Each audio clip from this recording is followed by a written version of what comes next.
Nyní uděluji slovo doktoru ekonomie honoris causa panu profesorovi Pesaranovi. Profesor Pesaran, Doctor Economy honoris causa of the University of Economics Prague. Now I ask you to take the floor.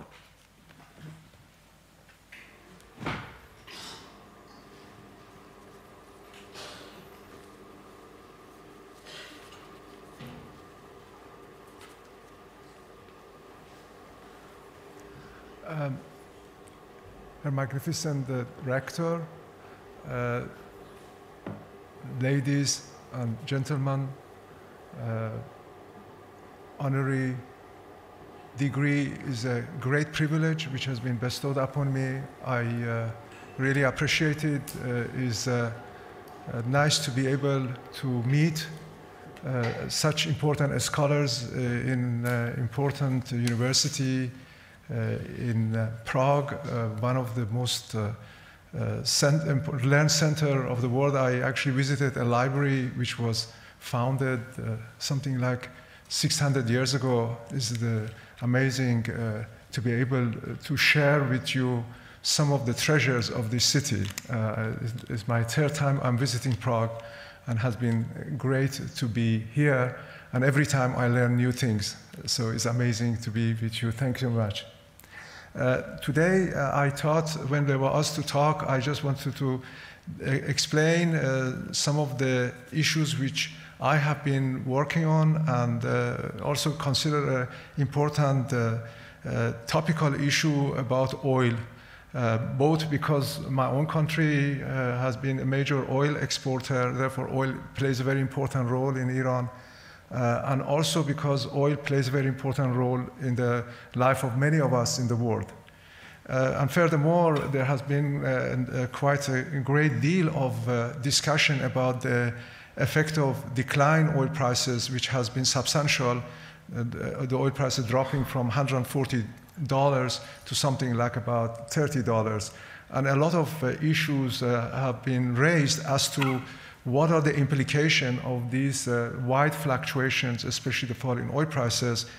And there has been, in my view, a lot of misunderstanding about it. So I thought I take this opportunity and address this learned group of academics and experts in economics to discuss the issue of oil in general. So basically, I like to be brief, but the topics which I'm going to talk about is quite wide-ranging. So I picked up some of the main trends and tried to explain what I evaluate the situation to be, and maybe that could be important in terms of a better understanding of the issues of the oil prices and the world economy in general. Now, obviously, oil was first basically developed in commercial quantities many years ago, 1859 in Pennsylvania. And since then, oil prices have fluctuated dramatically. There has been sort of a movement, as I already mentioned. If you go a longer period, say if you go from 1948 till present day, oil prices have moved something between $15 and $145, all in 2015 US dollars, huge variations. Usually before this period, oil prices, if you go back to 1960s, was very stable, and that was because really oil markets were controlled by so-called Seven Sisters, the major international oil companies, and obviously backed by their governments, and that the oil price was kept quite steadily at a very low level. But that was because of the control by these companies. But then when oil, basically because of the foundation of OPEC in 1960 and the coup d'etat of Gaddafi in Libya, which basically forced the independent oil companies to yield to some of the demand for higher oil prices. And in particular, also, if you look at what's interesting, in 1971, it was oil production peaked in the US, which not many people seem to remember, that basically these three events, like conjunction of events, led to huge rise in oil prices. And some of these factors are still relevant. So basically, then we have had this new phase where the oil prices have been very volatile since 1973-74, when oil prices, as we all know, quadrupled and then went up during the Iranian Revolution or aftermath of it, and then it fell in 1988. So if you look at the graphs, that's the U.S. oil production. I'm going to come back to that. That the first peak is. Sorry, I got wrong. What happened? Okay.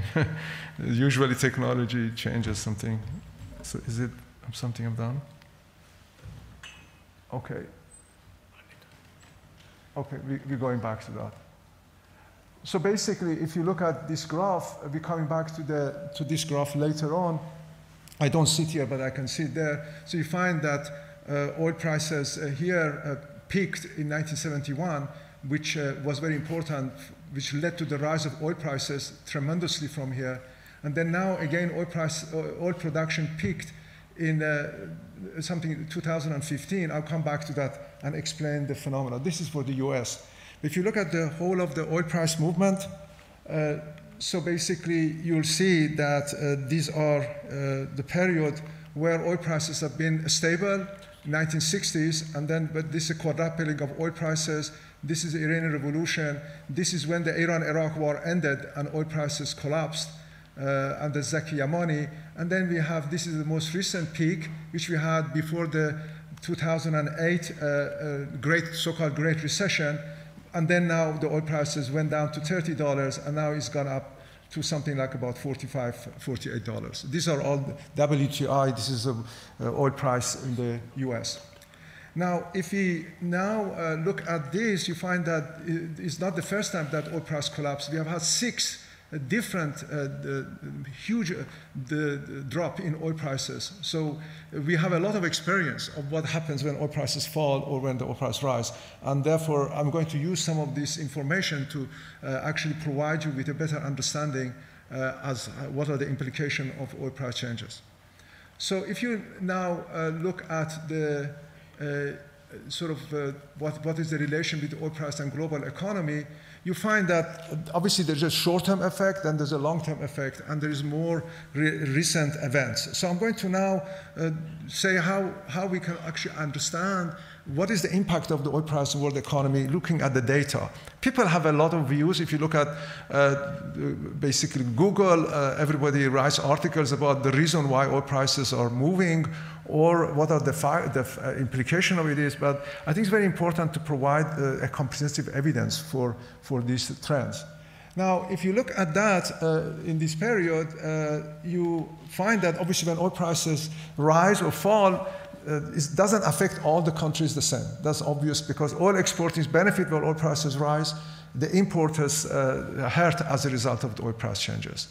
The US, I'm going to talk about it later, is a special situation because US has been expanding its oil production and nevertheless is also has been major oil importer in the past. So the question is, has things are changing because of the fact that US is becoming more of a major producer nowadays? Now, what we're going to look at, basically, that to capture this, you really need a global model which interrelates all the countries together. Because if the oil price, looking at one country at a time, you find that, okay, you may find that it benefits some countries, it may hurt other countries. The question is, what is the totality of the interconnections world economy? For that purpose, I have developed with a number of other colleagues what we call the global model, a global vector of regression. I don't want to obviously go through the detail of the model, but what is interesting when you use the model, which basically combines the economies, 33 economies in the world, and then looks at the trade connection to see how the shock transmits from one country to the rest. And given the huge interdependencies, we will see that actually, if you look at this model and consider the effect of the rapid fall in oil prices, you find that actually generally is good for the world economy. So it reduces the interest rates, it reduces inflation, it increases real equity markets, in other words, equity market rise. And generally speaking, there are some beneficial effects on output, although the effects is not always certain, as I said, not in all economies. These are some graphs which shows how important these effects are. These graphs basically shows when you shock the oil prices, when you suppose the oil price fall, this is the fall, obviously then it goes back. It's like a shock to the system, then it settles back. But the effect of this, you find that if you look at the long-term interest rate, it falls. If you look at inflation, it falls. Whether you are US, UK, or Euro area is all the same. Look at the long-term interest rate in all these three areas, all going down. Now output goes up, but the output rise is not quite significant, because when the red lines crosses the zero line, it means is really not, we are not sure. Here, if you notice, the red line is below the zero line, which basically means that we are more or less sure that the interest rate is going to fall. And if you look at global equity, it's very beneficial to global equity, but it takes time. It takes maybe 2 quarters or 3 quarters. In given time, it will benefit the global equity. So the fall in oil prices is actually, if you look at the model and look at the historical evidence, suggests it's good for the world economy. Of course, it's not good for all countries, which is clear. Now, if you look at the US, a lot of people already have discussed this time around. They say actually oil prices, not with the fact that oil has fallen, is not good for the world economy, because they believe it's not good for the US. And big names have already come and discussed that. Bernanke, who was the ex-chairman of the Federal Reserve Board, already written an article arguing that this time around oil prices falling is actually may hurt the US economy. And also the Opsfeld, who is the head of the research department of International Monetary Fund, also have made the same argument. And that's very important to realize, is this actually true? Is this the case that this time round, the oil prices are behaving differently in terms of world economy? So I'm going to address that. These arguments also relate to the fact that interest rates are zero interest rates. So therefore, people have argued that because interest rates are very low, the benefit of the decline in oil prices is not likely to show up as much as it used to. And how do they arrive at this conclusion? They arrive at the conclusion that because they argue that, in fact, if you look at the stock market, this time when oil prices were falling, we all remember over the last 5-6 months, the stock market were falling. When oil price is rising, the stock market rising. Because the stock market moves with the oil nowadays, their argument has been, therefore, oil price going down is bad for the stock market, therefore it has to be bad for the world economy. Is this true? So that's the main thing I'm going to address now. So the more recent events. I'm more or less sure that is a decline in oil prices increases the demand, it makes it cheaper. Like India is saving $70 billion because oil prices fallen. And this $70 billion can be used for many other resources. So they ought to think just because the oil prices has this relationship recently with equity markets in the US, therefore we can go from that to the argument that somehow these markets are not adjusting, oil prices going down is not going to be good for the growth of the world economy, and that's what I'm going to address. Okay, now the reason this argument has been made is because they say US economy also is not as much dependent on imported oil, because as we were discussed already, I'm going to talk about it a bit later, that because the production in the US has been rising, and therefore they don't need to depend on the oil from the Middle East or the rest of the world. So therefore they benefit themselves. The second is that as you know, the cost of production of oil is changing in the world because of fracking, and also the implication of fracking and the investment from shale oil becomes an important issue. Now, so what I've done basically, I'm going to show you that actually the problem is equity markets. Equity market hasn't been behaving as economists like the equity markets to behave. It's not a problem between oil and the real economy, but is the problem between oil price and equity market. People like Bernanke and others in the US should not focus too much on the relation between oil and equity market, but they should rely on looking at the relation of the oil and the aggregate activity. But because we don't have the data, because the data of GDP is only every quarter, we don't have monthly data, we don't have very good data across the world or a short period of time.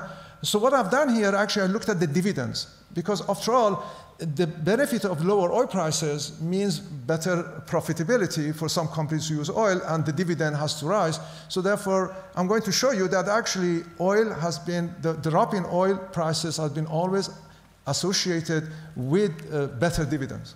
And better dividends actually means that therefore economy is benefiting as a result of this phenomenon. Because at the end of the day, the total dividend of economy is basically what drives the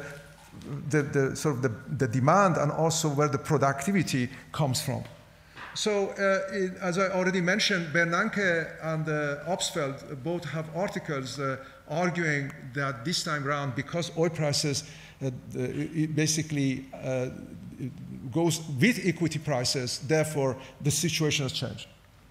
So if you look at this data, this is what I'm showing you visually. This is the same oil prices, they are real oil prices, so all in terms of 2015 US dollars. This is the oil prices we had seen before, and this is now, the red one is the real equity prices.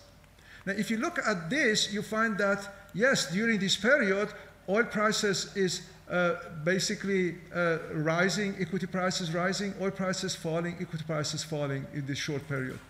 So if you look at this, you find you may get a wrong impression as to how the oil prices affect the economy, the global economy. Now, if you then do the analysis, more statistical analysis, which basically find out whether as we move over time, every 10 years, we look at this relationship, you find that actually the relationship between oil prices and equity prices is quite varied. For example, before 1988, remember, during 1960, oil prices were controlled by the Seven Sisters. There was not much relation with the rest of the world as such. So there is very little relationship. So when this blue line becomes below the zero line and lies between this band, it means that actually this is this period that oil prices falling was beneficial for equity in some way. They were opposite to each other, is negative. But notice here, now more recently, this is what has been argued, that oil prices now become positively related to equity. So you'll see, but there is no stable relationship. You could take different periods. One period, you get no relationship. This period, you get a negative relationship. This period, you have no relationship. This period, you have a positive relationship. So there is no stable relationship between the two. Now suppose now you agree with me and look at the more recent evidence. Why is it the case? So remember what we have seen here. We have seen a positive relationship between oil price movement and equity. In other words, if oil price falls, equity falls. If oil price rises, equity rises, which is odd in a way. But there are a good number of reasons for it. First, the equity market need not be efficient. Secondly, during this period, we have had a lot of wealth funds in the world. Now, the wealth funds, Norway has one of the largest wealth funds from oil. It's called the government pension fund. They have something like about $830 billion at the latest data. They used to have $1 billion, but it's fallen because of equity prices fallen. Now, Saudi Arabia and Dubai also have huge wealth funds. You can see that. But the way these wealth funds are managed, basically, most of the money is in equity. 60% of these wealth funds are in equity. So therefore, what happens when oil prices fall? Then let's start with oil prices rising. When oil price rises, these funds buy equity in order to top up their fund. So therefore, as oil prices rise, the demand for equity rises. When oil price falls, because they have welfare system, they are short of money, they withdraw money from the funds. When they withdraw the money from the fund, they sell equity. So therefore, the behavior of the oil funds basically affects the equity market, which is irrational in a way. So basically, you shouldn't be selling equity while the price is going down. But they are forced to sell equity. It's like you suddenly need the money, but the market is going down, you just sell it.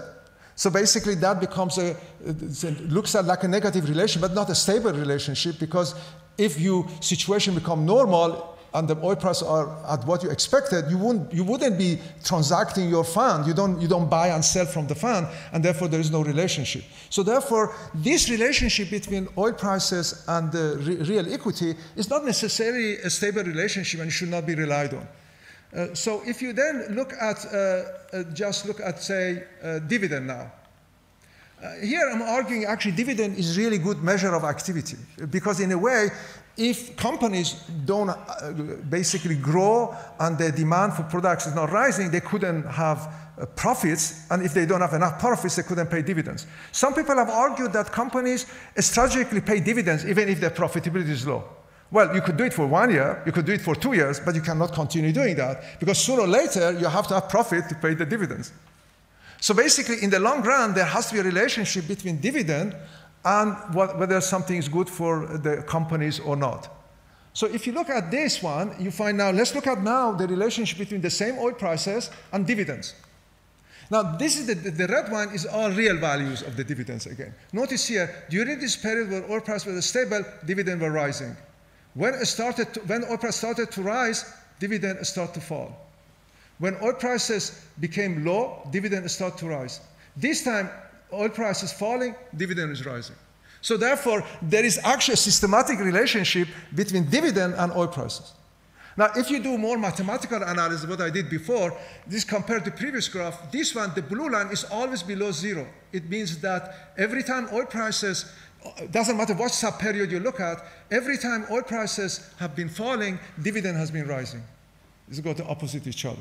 So actually, it is quite clear that even this period, now if you look at the more recent period, the fact that this blue line is way below the zero, it means that there is a very huge, significant relationship between the dividend and oil prices. So therefore, oil price is good for dividends. If it's good for dividends, it means it has been good for the economy. Otherwise, they couldn't be paying the dividend. So therefore, both Bernanke and Obstfeld are wrong.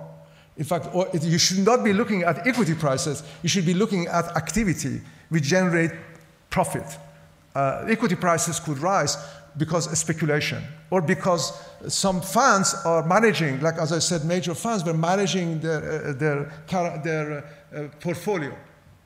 Now, if you now look at period by period, these are simple correlations now, not a very complicated statistical analysis. If you look at this, the oil price and real equity prices, notice here, sometimes significantly negative, sometimes significantly positive. But if you look at oil price and dividend, it's always negative. Sometimes may not be significant, but most recently, it's just opposite. The sign is negative, while equity price is positive. So therefore, it's a proof that if you look at the graph, you look at the more statistical analysis, look at the simple analysis, all suggest to the same thing. The oil prices, when it falls, it's good for the economy. Even in the US. Because their argument was the US is different, because it's at the zero interest rate, because the US is producing a lot of oil, and therefore there is a relationship change. It's not true. So now, what does it mean for the oil market? Why do I am interested in this? Why do you think I'm obsessed with this? Is it because I think they were just wrong? I think it's very important because it just shows the economy in the world economy adjusting to oil prices. That's important. In the right direction. If the oil prices were positively related with dividend or equity, which basically means when oil prices rises, you get the opposite direction. You will not be equilibrating. So now if you then look at this, you find that basically the argument here is oil price has been beneficial for the US economy. If it is beneficial for US economy, the argument here is that they would be beneficial for most economies in the world.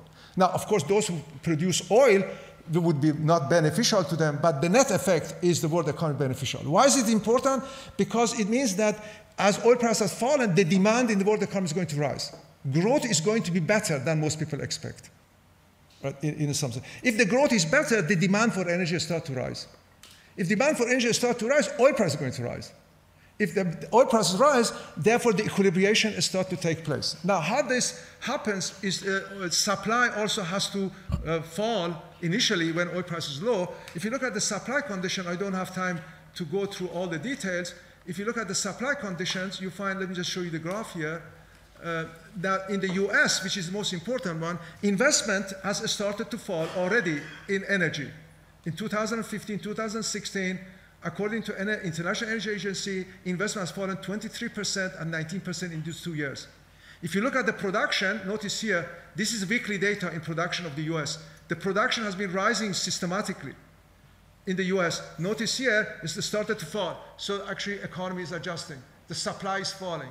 Now, the supply of the OPEC member countries are not doing that. For example, these are the different production of OPEC. This is most up-to-date data. You find Iraq production is rising. Iran has been stable because of the sanctions. Iran is going to rise now. If you look at this is the US, which is falling. This is the Russian.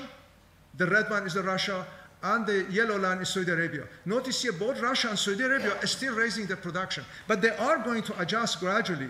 As their welfare system adjusts to the economy, they are going to adjust. US is already adjusting because US is more sensitive to the price change. So therefore, what happens is that the supply is going to fall, the demand is going to rise, oil prices start gradually going to adjust upward. So I don't want to make prediction in oil market, but basically because of this production heterogeneity, these are to show you that the cost of producing oil in the rich oil fields of the Middle East is only $25 break-even point. But if you go to US, it's about $60. Because the prices are below $60, there is no doubt that the production starts to fall in most of these regions. And therefore, the end result is that, as I just explained, as with all markets, lower oil prices will eventually lead to higher demand and lower supplies. The beneficial effect of income from lower oil prices would show up at the end. The loss of the revenues of oil exporters will obviously act as the opposite direction, but because oil exporters don't spend their money as much, because most of them, they were saving it, they are going to cut down on their welfare system.